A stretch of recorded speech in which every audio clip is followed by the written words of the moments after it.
waaye gis nga taayu weer wi ni mu toll ci réer bu yokk woon tuuti effet de marée yi day ëpp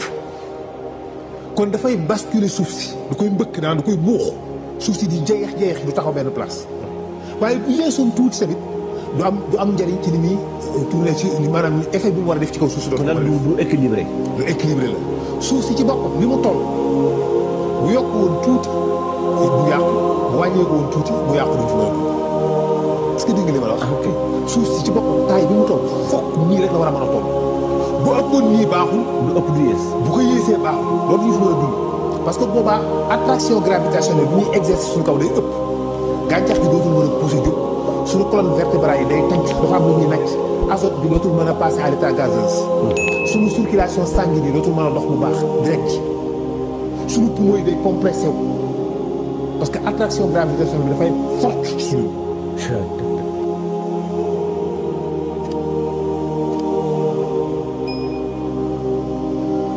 réglage bi mu def mooy li ma lay expliqué nii moo tax mu ne la jant bi mu yóbbu ko à 150 millions de kilomètres ak suuf si pour que température yi du ëpp du yées moo tax ñu mën a am tàngaayu moins 50 degré ak plus 50 degré. waaye weer wi mu yóbbu ko à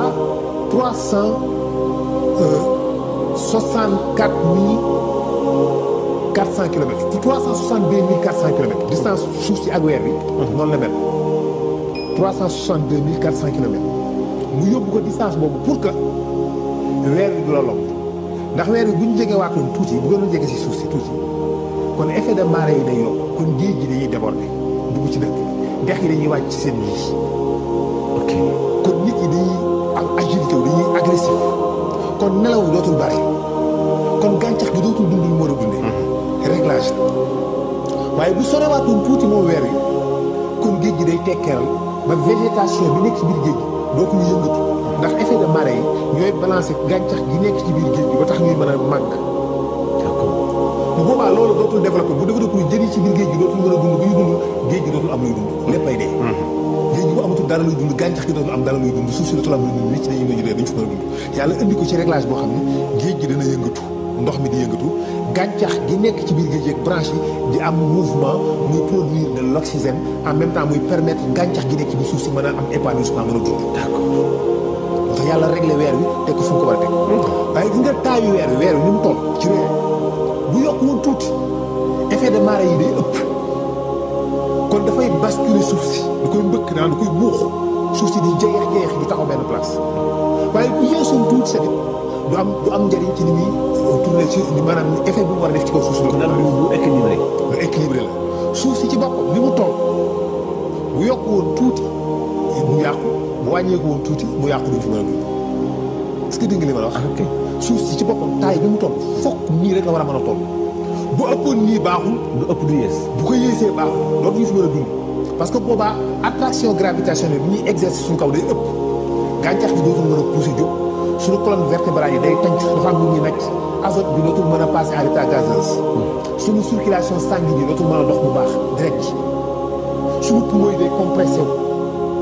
parce que attraction gravitationnelle bi dafay forte ci suñu. waaye bu faibloon de trop aussi également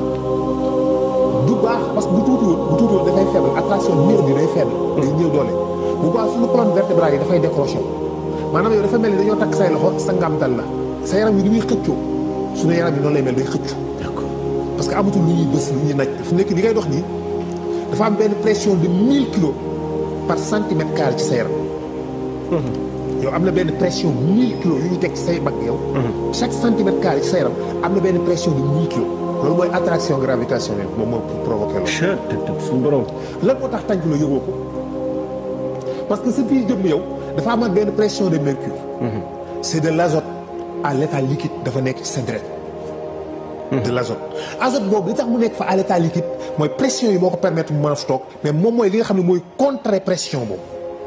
azote bi nekk sa biir deret nekk sa biir yax yeeg sa yoq yeeg sa yàpp wi moom mooy contrer tànc bi nga xam ni 1000 tonnes yooyu 1000 kilos yooyu nga xam ne ñu ngi la koy teg sa kaw moom azote boobu moo koy contrer moo tax mu nekk à l'état liquide bu fekkee ne tànc boobu amatul azote bi parce que azote dafa bëgg a dellu à l' état gazeuse dafa bëgg a jógee ci état liquide yëpp état gazeuse li tax mënu ko nag mooy pression yi ñu tegu ci kaw moo tax mënul jàll à l' état gazeuse léegi nag contrainte boobu ñoom ñaar ci nga nekk moo tax ñu koy dox ñu dem bu fekkoon tey jii nag kii dafa faible léegi azote boobu dafay passé à l' état gazeuse bu passé à l' état gazeuse da ngay gonflé yow da ngay gonflé nit ki léegi chair bi di jóg muy gonflé ba ñu pëf ko suñu deret yi day xëpp ba ñu muus dootul circulation bi dootul baax suñu chair bi di gonflé ba ñu pil ko parce que tout simplement suuf si taille bi mu am dafa tuuti trop wala dafa rëy de trop jant bi diggante bi dafa sore de trop wala dafa jege de trop suuf si dafa weer bi dafa jege de trop wala dafa sore de trop loolu mooy balance bi la yàlla di wax ci suuratu Rahmaan wa samaa rafaa wa daal mizaan àla tatxaw fi mizaan moo tax espace bi la lay wax maanaam diggante bi wa samaa rafaa yoo ko yëkkati ci benn position boo xam ni c'est l'équilibre kon nag bu leen juum yéen parce que man da yàlla juum ma ci ni ma réglé la bëgg wax ni la man yàlla métaphore la foofu bu leen juum bu leen jéggi day wax bu leen ëppal ci seen peese ndax man yàlla juumuma ci sama peese xam naa li ma def loolu xam naa li ma def waa tax sunu mizaan wallaahi waa qiimul wazna bil qist wallaahi donc gis nga loolu mooy attraction bi mooy force bi nga xamante ni si moo nekk ci équilibre boobu nekk ci ñaanta ñooyu léegi nag suuf soosu weer woowu dafay tawaaf suuf si daf koy wër ci benn rayon wu 362 400 kilomètres rayon bi muy wër suuf si diamètre rayon boobu noonu la 362 400 kilomètres moom la rayon boobu la koy wër waaye diggante weer wi astafurlah loolu mooy diggante weer wi ak suuf si diggante weer wi li muy wër suuf si diggante weer wi ak suuf si nag moo nekk 386 kilomètres 384 600 kilomètres mooy diggante suuf si ak weer wi 384 600 kilomètres rayon bi suuf si di wëree jant bi suuf weer wi di wëree suuf si moo nekk 342 400 kilomètres gis nga léegi boo jëloon 384 600 kilomètres yooyu divisé ko ak 342 400 kilomètres daf lay jox le nombre d'or dafay nekk 1,6 muy 1,618 ba mooy le nombre d'or benn unité de mesure la boo xam ne mooy unité bi yàlla di natte moo tax dañ koy woowee unité de mesure de Dieu maanaam yàlla règle am wala mètre bi muy mètre moom mooy le nombre d'or 1,618 d'accord lépp loo jël rek yàlla mi ngi ko bind ci 1,618 maanaam tey jii boo jëloon nit ki diggante xam naa dina ñëw sur les chiffres ay le nombre d'or diggante loxo bi fii ba ak loxo diggante bi nga mesurer diggante bi diviser ko en deux dafay jox 1,618 boo jëloon toujours kaw bi ak toujours suuf bi épaisseur bi nit ki nga mesurer ko diviser ko dafay jox 1,618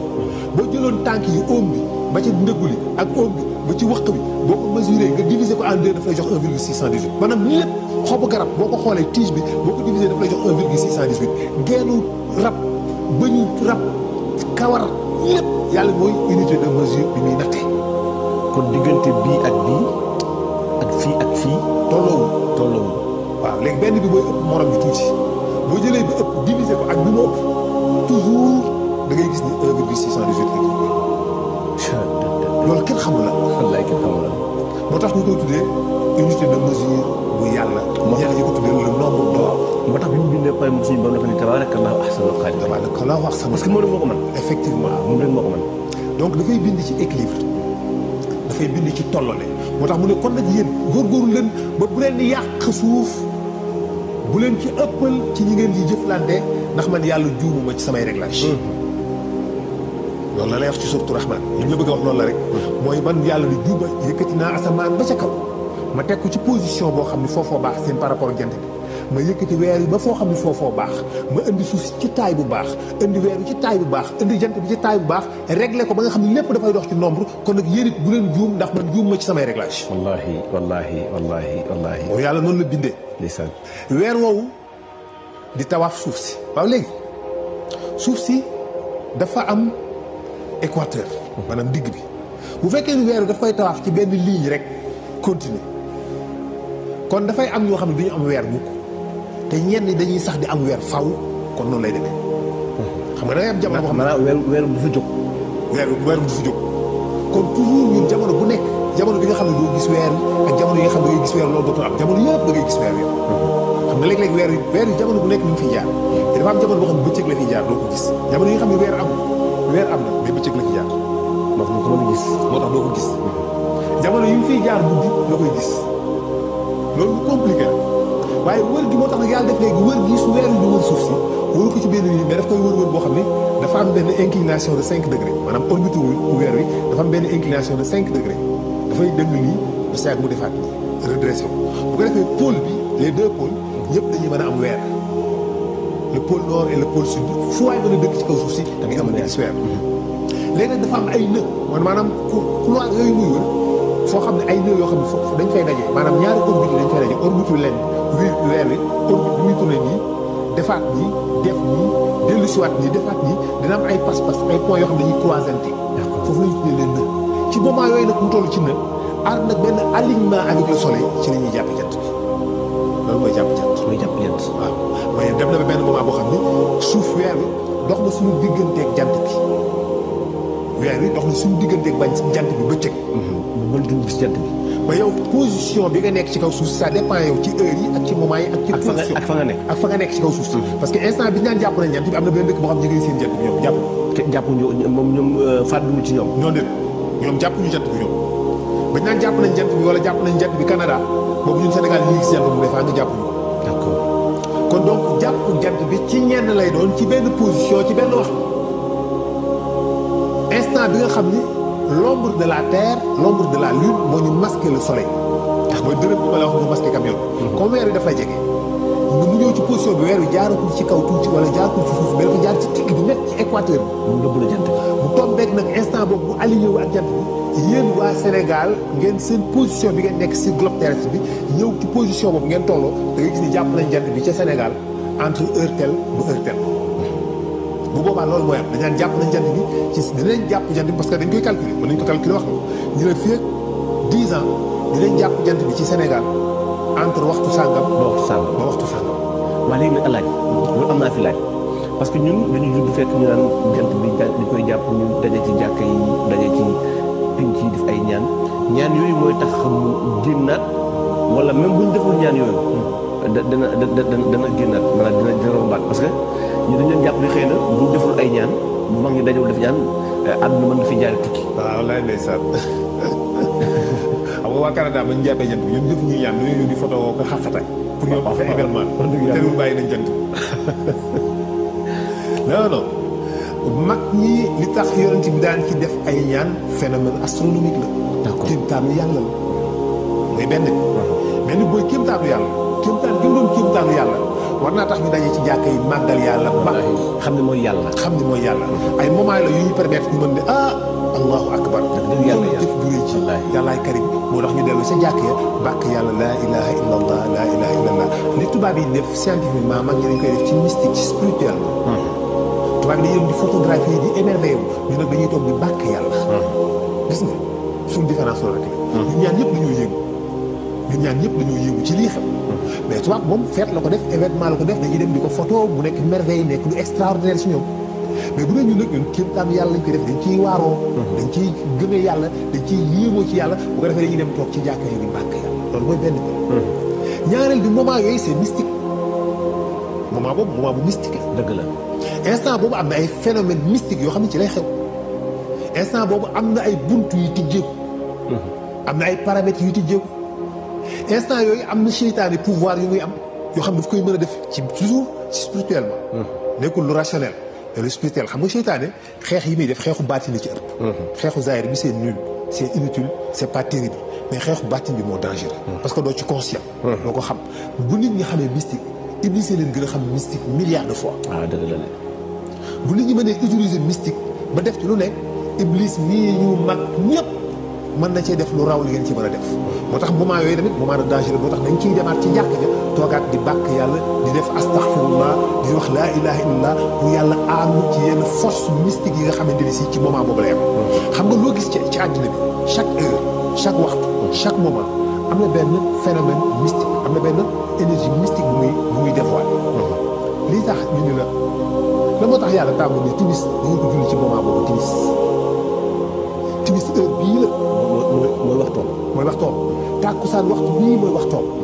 fajar waxtu wee mu yàlla non ñu leen 5 fois ci journée bi rek heure boobu julli baax na pourquoi waxul loolu pourquoi mu teg ni noonu heure bi laa bëgg ngeen jël daf koo maw xutal waaw kay pourquoi loolu bu mënul ni rek yéen en tout cas daal julli juróom yoon ci bis da nga julli benn boo xam ne ñaar rakka la boo xam ne ñeent la beneen boo xam ne ñeent la beneen boo xam ne ñeent la ak beneen boo xam ne ñett la léegi daal na ngeen ko julli léegi nag waxtu bu ngeen ko jullee tasaare leen ko ci bëccëg bi ñii ne man daal midi laay julli sama suba ñii ne ah déedéet man sànq heure sàngam yàlla daf ni déedéet dafa am heure yu ma bëgg parce que heure boobu boo ko ci jullee dafa am phénomène mystique yu am yoo xam ne moment boobu la ko mën a mënu ko am feneen am na lu muy liggéey ci sa ruux bi ngay julli suba waxtu woowu ngay julli suba am na benn influence mystique bu mu am ci sa ruux la mooy tax nga gis ñaankat ni la sangoo ko ginnaaw tàkkusaan wala fajar nga koy sangoo wala guddi nga koy sangoo wala bëccëg pour lan wala lii bisu àjjuma nga koy sangoo wala lii bisu alxamis nga koy sangoo pour lan kon dafa am lu muy dàkk loolu yëpp dafa am lu muy dàkk benn bi ci nekk dafa am lu ci nekk donc phénomène mystique boobu nekk na ci ba tax bu daan am mag ñu jóg dem taxaw di ci bàkk yàlla di ci tudd yàlla di ci def lu nekk donc jàpp weer jàpp jant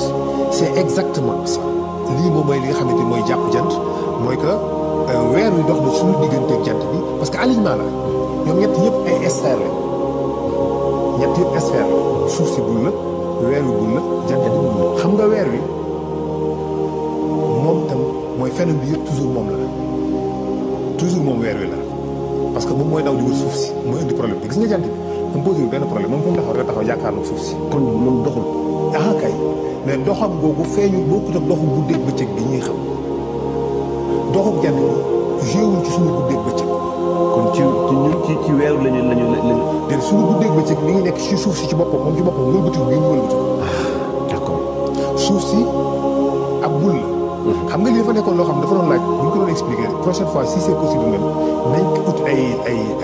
animation je ne sais pas wala am tableau peut-être pour nit ci gën a mën a comprendre exactement li ñuy wax parce que expliquer ko nii saa nga yor ay outils dafay difficile dafa xaw a jafe dafay xaw a jafe waaye tey jii su ma la doon jox exemple ci enjoy bu neex bi boisson bu neex bi suñu partenaires yi dama naan laan boisson bi moom mooy suuf si yow Ndiaga yaa ngi dëkk fii say tànk nii la taxawee nii nga taxawee nii bu ngeen si ndax ni muy taxawee ci miir bi tafu ni dëkk yow noonu ngay doxee ci suuf si yow fi mu nekk yow nii si ndax di taxaw ci miir di dox waaw yow nii ngay doxee ci suuf si waxuma nii de taxawoo nii ci kaw suuf si de yow nii nga taxawee ci suuf si nii sa bopp bi jëm nii est-ce que dégg nga li ma la wax ah kay comprendre ci lañ defar ay tali ci lañ defar ay raay ci la train yi di daw ci la avion di atterrir ci la géej gi di nekk lii mooy suuf si léegi nag jant bi mi ngi nii jàkkaarloo moom di nit jant bi moom fii rek lay nekk yoonam nekku ci côté bii nag lëndëm na mi ngi mel ni ñu dugg ci benn salle benn salon bi bu lëndëm ñu tëj ko ma jël benn balu tennis balu tennis teg ko na le taal benn torche nit balu tennis bi est-ce que yaa ngi dégg li may wax xam nga boobaa balu tennis bi wet gi mën ko nit day leer waaye wet ga ca ginnaaw day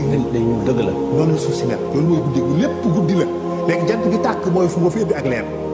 bëccëg amul guddi rek moo am yàlla dafa taal benn torche rek ñu tuddee ko bëccëg moo tax mu wax nañu la maa génnee sama bëccëg génnee parce que bëccëg bi amul guddi moo am guddi moo fi nekk yàlla xëy génnee bëccëg kon ci guddi gi ci la génnee bëccëg voilà ma yéen a antum ashaddu xalqan ammi samaau bannaha rafaa samkaha fa sawa waxtasha laylaha waxraja duhaa gis nga waxtasha laylaha mu sàng guddeem waxraja mu génnee bëccëgam parce que du côté bi nga xam ne obscurité boo fi nekk li nag net gi mu nit nii muy leer moom tey jii suuf si yi ma la wax ni la mooy suuf si bu yow Ndiaga Samb yaa ngi dëkk fii donc bu suuf si yooyu nii yaa ngi wan ginnaaw yaa ngi daw jant bi léegi nag moo tax ngay gis mu mel ni jant bi day dem di soow fekk jant bi demul di soow yow yaay dem yaay soow ji comme li nga toogee ci oto muy daw nga gis kër yi mel ni kër yi dañuy daw fekk kër yi daw ñu yow yaay daw dëgg la ñu la jant bi noonu la mel donc yow suuf si buy def nii yow yaay xool jant bi mel ni jant bi day dem fekk jant bi dem yow yaay dem dëgg la bu ñëwee ba nga def nii nag nga jox ko wet mu jox la timis wala fajar bu wanee ginnaaw carrément nag nga nekk côté bii léegi nga nekk ci guddi léegi nag ñeneen ñoo nekk ci bëccëg moo tax instant bi ngay nekk ci guddi yow am ñeneen ñi nekk ci bëccëg dëgg la noonu la loolu mooy guddi yi ak bëccëg yi nekkul ne jant bi mooy ñëw jéggi suuf si wala jant bi mooy ñëw dugg ne wala génn na mais déet mais suuf si mooy wëlbatiku ci boppam di wan ginnaaw jant bi côté bi nga féete yow wan ginnaaw jàkkaarloog jant bi nga nekk ci une heure mu wan ko ginnaaw ñëw nga nekk ci guddi xaaj minuit keneen nekk ci une heure moom ci bëccëg mooy torche bi tegu ci balu teg bi rek torche bi nga nit torche bi wet bi nga diir rek mooy leer. mooy leer boo warangee balu tennis bi boo ko warangee melentaan bi féete woon ci wet gën nga xam mooy kat du day dem ci lëndëm day dem ci lëndëm gi bii ñëw ci bëccëg bi. dëgg la noonu lañ dëkkee ci kaw suuf si. macha allah macha allah. léegi nag dëkk suuf boobu di tourner sur elle-même. weer wi di daw di ko wër comme ni ma la waxee ci orbite weer bi. weer 27 jours la mais dafa am 30 jours lañ koy gis dañuy am lu ñuy wax le mois synodique. mooy mois bi nga xamante ni si moo nekk 30 jours ak mois bi nga xamante ni 27 jours la maanaam 27 jours toujours mois bi 27 jours. du ko ëpp du ko yées. du ko ëpp du ko yées li tax muy nekk 30 jours dafa am benn gap bu muy dabi mooy suuf si ni muy dawee di tawaaf weer bi ni muy dawee di tawaaf suuf si day dem suuf si toog taxawul benn place suuf si ma la wan sànq ni mu nekkee noonu si jaww ji. moom taxawul benn place. taxawul benn place moom it mi ngi daw di wër jant bi moom suuf si ni weer wi di wëree suuf si it mi ngi daw di ko wër jant bi. weer wi mooy tawaaf suuf si. waaw suuf si di tawaaf jant bi. jërëjëf léegi kon weer wi booy daw di wër muy dem booy daw di wër loo xam ne li ngay wër moom taxaw. mën na laa jiitu.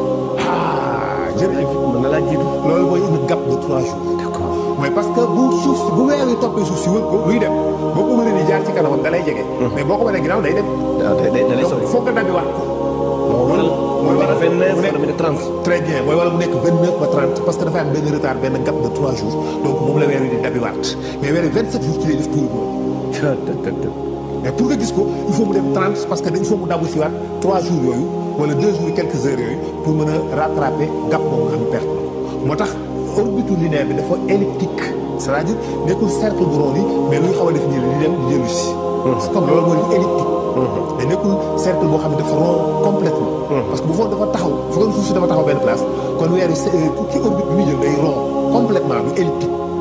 même suuf si tamit li muy tawaafee jant moom tamit dafa elliptique parce que jant bi muy tawaaf moom it day dem yoonam. moom xaaru ko. suuf si moom it da koy dàq. daw wër ko. dellu si waat. macha allah. ñoom ñëpp ñuy tawaaf yàlla di sàbbal yàlla. allahu akbar. ci tawaaf. ñuy sàbbal yàlla ci tawaaf. ñuy sàbbal yàlla. ci ay action ci ay mouvement ci ay jëf comme ni nit ñi di sàbbale yàlla ci wër kaaba gi. moo tax yàlla ni kon lépp lu ma bind rek mi ngi may sàbbal nga xam moo xam nga dégg sàbbal gi. wala nga yëg wala nga ñàpp ko yëg. exactement allahu akbar. moo tax suuf si nag noonu lay wëree donc mais wër gi comme ni ma la ko waxee day yéeg di wàcc di wëndeelu nii léeg-léeg mu jaar nii comme pilote wëñ bu rond pilote wëñ. xam nga wëñ ji ñu ciy laxas wëñ ji jëwul benn ligne nii rek. déedéet mais day def nii. day wëndeelu rek di defaat nii. mën na jaar ci suuf mën na jaar ci kaw. ngoog mën na wàcc léeg-léeg mu ne ci kaw. ma ngoog day def nii léeg-léeg mu def nii léeg-léeg mu def nii léegi nag par rapport ak soleil bi léeg-léeg dafay mel ni suuf si dafa xaw a wàcc weer wi ak jant bi séq ja suuf si mooy moment yi nga xam da ngay am pleine lune moment yi ngay am pleine lune mooy moment bi nga xam ne yaa ngi su weer wi mi ngi jàkkaarloo yow suuf si waaye jàkkaarloo jant bi xaw a sëpp suuf si ca ñaari jant bi jaar ci kaw suuf si dal ci weer wi wàccee ko ci suuf si nga gis pleine lune boobu. d'accord est-ce que comprendre nga. xam naa bu baax orbite bi loolu lay def léegi nag dañuy ñëw benn bis mu jaaree ci kanam benn bis day dikk boo xam ne comme ni muy wàccee ndànk-ndànk dafay dikk ba benn bis wax rek day aligné dañuy tolloo net moom ak jant bi léegi alignement boobu bu fekkee ñu ci guddi weer wi nekk ci ginnaaw suuf si nekk ci digg bi jant bi nekk nële bu boobaa ombre suuf si moo ñuy nëbb weer wi ba ñu ne jàpp nañu weer wi. mais bala ngay expliqué bëgg naa laaj leen bala ngay dem. am na lu ñëw sama xel mooy léeg-léeg ñu gis weer wi mu mel dafa xàppatu. waaw nekk benn ŋaal. waaw comme genre leket. effectivement léeg-léeg mu ñëw nekk comme doomu xaal. waaw laaj day sànni ñum. waaw loolu la ma koy war a laaj. loolu mooy la nouvelle vie mooy weer wi buy tabax suuf si yow ci position bi nga nekk ci kaw suuf si ci moment yi nga koy gis tey bu fenkee dafa am benn partie boo xam ne mooy jot a feeñ mu mel ni lu sox disparaître bu subaa buy dikkaat day gën a gagné du terrain maanaam liy feeñ suuf si ni mu la koy nëbbee. parce que loolu nga gis nga xam ko noonu. fell noonu mel ni. benn genre leget. bu ñu kuppati loolu suuf si moo la koy nëbb suuf si ci boppam yow ci position bi nga nekk ci suuf si comme ci sphère nga nekk dafa am nu mu la koy nëbbee nu mu la koy làqee ci ay position la ci moment yi nga xam ne fi weer wi di jaar bu ko defee nag bu ñëwee tey bu subaa bu dikkee day gën a feeñ. day gën a gàtt. waaw day gën a gàtt parce que parce que buy doog a feeñ séntu weeru koor. wala séntu korité wala séntu tabaski. day nekk benn genre leget bu sew lool. xam naa genre rëdd lay doon. ngoog pour gis ko day jafe mais bu ñëwee ci ëllëg sa day yokk. exactement di gën di yokk. yow moment bi ngay gis suuf si ci guddi gi day fekk ni suuf si excès gu ci guddi gi carrément maanaam da nga koy gis mu feeñ tuuti rek yow nga dugg ci guddi gi moom mu dem parce que côté bee la jógee mu ngi jógee ci sa côté càmmooñ di yéeg exemple bu ko defee bu demee feeñ bu subaa bu ngeen ñëwaatee day fekk mu gën a ñëw bu subaa bu ngeen ñëwaatee bu ko jàppoo noonu di ko jàppoo noonu ba benn axe nag ci digg bi nekk pleine lune loolu léegi nag mu commencé di fant bi di jël beneen position léegi nga xàppatiku bi ni mu la féetee woon càmmooñ léegi ndeyjoor la féete parce que léegi suuf si côté càmmooñ la ko nëbbeetuloo ko côté ndeyjoor est-ce que comprendre la suuf si léegi nëbbeetuloo ko côté ndeyjoor léegi côté càmmooñ la ko nëbb moo tax léegi fant bi day changer position léegi mel ni dañ ko wëlbati voilà parce que léegi bii yoon nii nga ko doon xoolee suuf si nekk benn ronron suuf si nga taxaw ronron suuf si masqué la ko xàppatiku bu féete suuf fant bi féete kaw mais bu ñëwee ba côté bii léegi suuf si nëbb léegi xàppatiku bi léegi moom sa càmmoñ la lay féete